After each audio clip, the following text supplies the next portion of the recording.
Rico, Ms. González-Colón for 5 minutes. Thank you, Mr. Speaker. Earlier this month, we were thinking about 5 years since Hurricane Maria, and 5 years felt like nothing. Maria was one of our greatest natural disasters, causing collapse of all the essential infrastructure in Puerto Rico. And we still see the effects linger. My colleagues in Congress came with me to the island and responded with funding for recovery. Staff from FEMA and other agencies have been working hard, but the effects have been slow to be seen. Major obligations for permanent infrastructure rebuilding began only in the late 2020.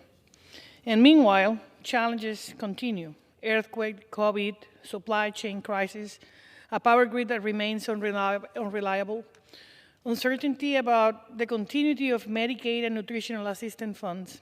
The people were exhausted and stressed. And then came Hurricane Fiona. And Fiona did not bring Category 4 or Category 5 winds, but instead rainfall like never before, up to 30 inches in some locations. It was raining 2 days before the hurricane and 2 days after the hurricane. Fiona caused a lot of flooding. It was historic, and in many places in the south of the island and the west and the central mountains beyond what it was experienced for Maria. Thousands of families needed to be moved from floodwaters in places like San Ignace, leaving behind everything. In rural areas like Arecibo, San Lorenzo, Orocovis, Utuado, and Barranquita, bridges that have been repaired or replaced after Maria and roads that have been cleared and repaved are again washed out, damaged and blocked by landslides. Housing and transportation work done after the last disaster, some even barely finished, now needs to be addressed again. And the power system again fell into a blackout. Although a majority is back up, it's still shaky. More than 70% of the island now got power. Plants in Aguirre and Costa Sur are running available units at the edge of capacity. Distribution networks at Aguadillas and Sebastián and Bayamón needed to be attended by local governments. And this slow down recovery of the water system is a problem for citizens needing life support devices and keep business closed. Although there are sufficient fuel and supplies in the depots communities, they have difficulties receiving enough because of transportation problems at a time of increased demand. The agricultural sector that was expecting finally the first normal productive year after the devastation of Maria lost everything again. We lost 90% of our agriculture in plantains, bananas, and many others.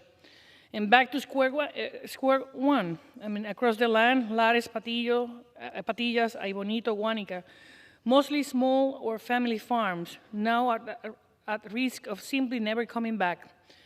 A lot from damage and others from heartbreak. Our low-income families face faster depletion of the funds for Medicaid and for nutritional assistance programs. It's not just a matter of more eligibility, but continuity of the funding. A real answer to this will be true permanent equal treatment for Puerto Rico in these federal programs, instead of a special provision over and over every year. I have engaged the President and many federal agencies on these and other issues, and to seek the needed support for the island at this moment. Some members of Congress of this House are traveling to Puerto Rico after Fiona, and I am again inviting all my colleagues who want to come and join me to see the need directly and hear from those who can tell you what is really happening.